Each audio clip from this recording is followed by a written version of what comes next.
অবশেষে দমকল কেন্দ্রের দীর্ঘদিনের দাবি পূরণ হতে চলেছে চোপড়াবাসীর।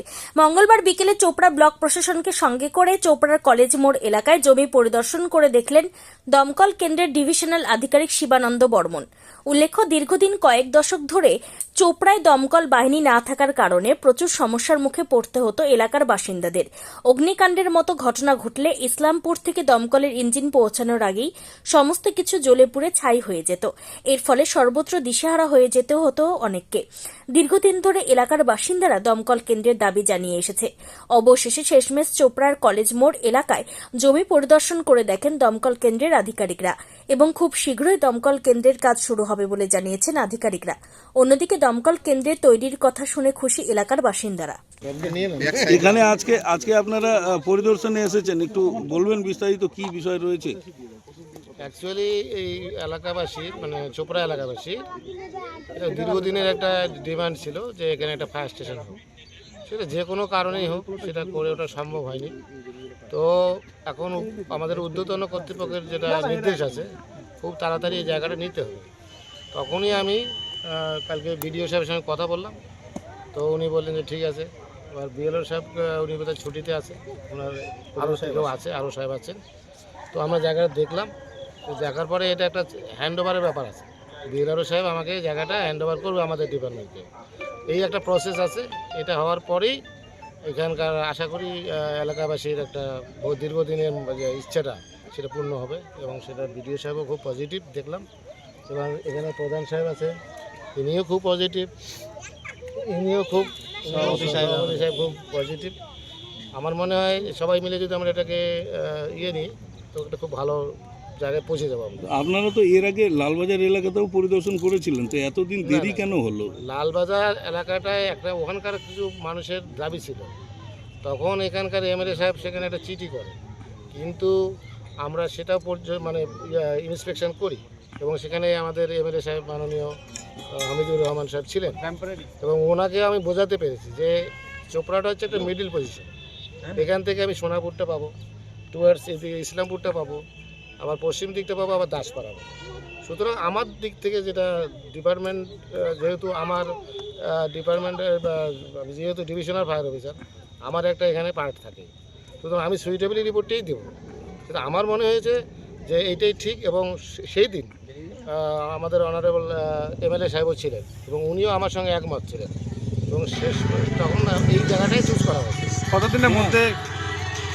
কতদিনের মধ্যে এই ফায়ার ব্রিগেড তৈরি হবে? তাড়াতাড়ি হবে। না, আপনার মনে হচ্ছে যে এই জায়গাটা থেকেই সমস্ত দিকে অপারেশন মুভ করা সম্ভব? হ্যাঁ, রাইট, ঠিক বলেছেন। এখান থেকেই সব দিকে সোনাপুরটা করতে পারবে, আপনার দাসপাড়াটাও পাবো, লালবাজারটা, বাজিরা, সব এটাই মিডিল পজিশন আছে। তারপরে একটা ফায়ার স্টেশন আরও কোনো কারণ থাকে, যেমন স্কুল, কলেজ, গোডাউন, ফ্যাক্টরি, এই সমস্ত বিষয় নির্ভর করে। যেমন দাসপাড়াটা, সেখানে সেরকম ইন্ডাস্ট্রির ব্যাপার নেই, শুধু চা বাগান ছিল। তো আমি ওখানেও কভার করতে পারবো সম্ভবত 16-17 কিলোমিটার এখান থেকে, চোপড়া থেকে দাসপাড়া, তাহলে আমি ওটাও পাবো, সোনাপুর পাচ্ছি। এদিক থেকে এটাই ঠিক আছে এবং বিডিও সাহেব আমার সঙ্গে একমত যে এটাই মিডিল পজিশন আছে। হ্যান্ড ওভার করা যেতে পারে, কি মনে করছেন? জমি হ্যান্ড ওভারের ব্যাপার, আসলে এই জমিটা তো 1 নম্বর খতিয়ানেই আছে, এটা গভর্নমেন্টেরই জমি। তো ইন্টার গভর্নমেন্ট ট্রান্সফার যেটা ব্যাপার আছে ওটা আমরা দেখে নিচ্ছি যত তাড়াতাড়ি সম্ভব। ফায়ার ডিপার্টমেন্ট থেকে যারা অফিসিয়ালসরা এসেছেন ওনাদের বক্তব্য খুব পজিটিভ।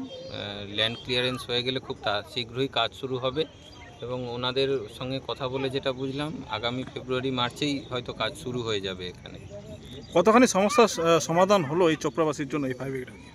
অনেকটাই সমাধান হলো, কারণ আমরা আমাদের চোপড়া থেকে ইসলামপুরের ডিস্ট্যান্স প্রায় 20 কিলোমিটার এবং চোপড়ার প্রত্যন্ত এলাকার ডিস্ট্যান্স চোপড়া সদর থেকে প্রায় 20 কিলোমিটার। তো সেখানে কোনো অগ্নিকাণ্ড হলে একটা ফায়ার ব্রিগেডের গাড়িকে ইসলামপুর থেকে আসতে আসতে মোটামুটি 45 মিনিট লেগে যেত, যাতে অনেকটাই ক্ষতিগ্রস্ত হতো। তো সেক্ষেত্রে এই ডিস্ট্যান্সটা কমবে। চোপড়া মানে এখানে ফায়ার ব্রিগেড তৈরি হলে সেই পরিষেবাটা খুব তাড়াতাড়ি দেওয়া সম্ভব হবে এবং ক্ষয়ক্ষতির পরিমাণটা অনেকটাই কমবে। তো আমরা আগেই বলি যে আমাদের মুখ্যমন্ত্রী সবসময় কিন্তু আমাদের সাধারণ মানুষের জন্যই কাজ করে এবং সাধারণ মানুষের কথা চিন্তা করে। তার সাথে সাথে সর্বোপরি আমাদের বিধায়ক সাহেব যেভাবে চোপড়ার উন্নয়ন করছে এবং ওনার হাত ধরেই আজকে কিন্তু আমাদের এখানে আমরা ফায়ার ব্রিগেড পেতে চলেছি এবং যেটা ডিপার্টমেন্টের তরফ থেকেও শুনলাম এবং বিডিও সাহেব বললেন হয়তো আগামী ফেব্রুয়ারির দিকে হয়তো আমাদের এখানে কাজ শুরু হবে। তা আমরা চোপড়ার লোক আমরা খুব খুশি এবং সাধারণ মানুষও এটা উপকৃত হবেন। তা যত তাড়াতাড়ি হয় সেটা আমরাও চাইবো যে ডিপার্টমেন্টের লোক আসছেন, আমরা চাই যে অতি শীঘ্র যেন আমাদের এই ফায়ার ব্রিগেডের কাজ চালু হয়। কোন এলাকা এটা? এটা চোপড়া, একদম প্রপার চোপড়া। যে জায়গাটা পরিদর্শন করা হলো এটা তো হাতিঘিসা মোড় বলে, কিন্তু অ্যাকচুয়ালি সামনে কলেজ আছে, কলেজের পিছন সাইডটা কলেজপাড়া বলে, এটা তা প্রপার চোপড়াতেই এটা। ফায়ার সার্ভিসের ভীষণ খুশি। এতদিনের চোপড়া শুধু আমার নয়, চোপড়াবাসীর এটা মানে একটা দীর্ঘদিনের একটা পাওনা পূরণ হতে চলেছে। খুবই খুশি, খুবই ভালো লাগছে। আমি আপনাদের চ্যানেলের মাধ্যমে আমাদের যে মাননীয় বিধায়ক সাহেব আছে, বিধায়ক সাহেবের সাথেও দফায় দফায় এই বিষয় নিয়ে আলোচনা হয়েছে। ওনারও চাহিদা ছিল যে এটা চোপড়াতে হোক, যেখানেই হোক চোপড়াতে হোক।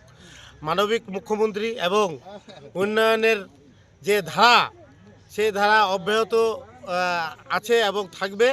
এবং আমাদের প্রশাসনিক লেভেলে আপনাদের চ্যানেলের মাধ্যমেই বলেন আমাদের মাননীয় বিডিও সাহেব, মাননীয় সভাপতি সাহেব এবং আমাদের ডিপার্টমেন্ট ফায়ার ব্রিগেডের ওনারা বললেন, শুনে খুব ভালো লাগলো। এবং লোকাল প্রধান হিসাবে আমি বলবো যে এখানে মানে কোনো রকম অসুবিধা নাই, যে যা গ্রাউন্ডের যা মানে ছোটোখাটো ব্যাপার রয়েছে যেগুলো ডিপার্টমেন্টাল যে ব্যাপারগুলো তো দেখে নেবেন। বিলয় সাহেব আছে, বিডিও সাহেব আছে, মাননীয় বিধায়ক সাহেব আছে। আমি প্রধান হিসাবে আমার যতটুকু সহযোগিতা লাগবে আমি দুহাত ধরে পাশে আছি এবং মানুষের এটাতে সর্বস্তরের মানুষ সহযোগিতা করবে।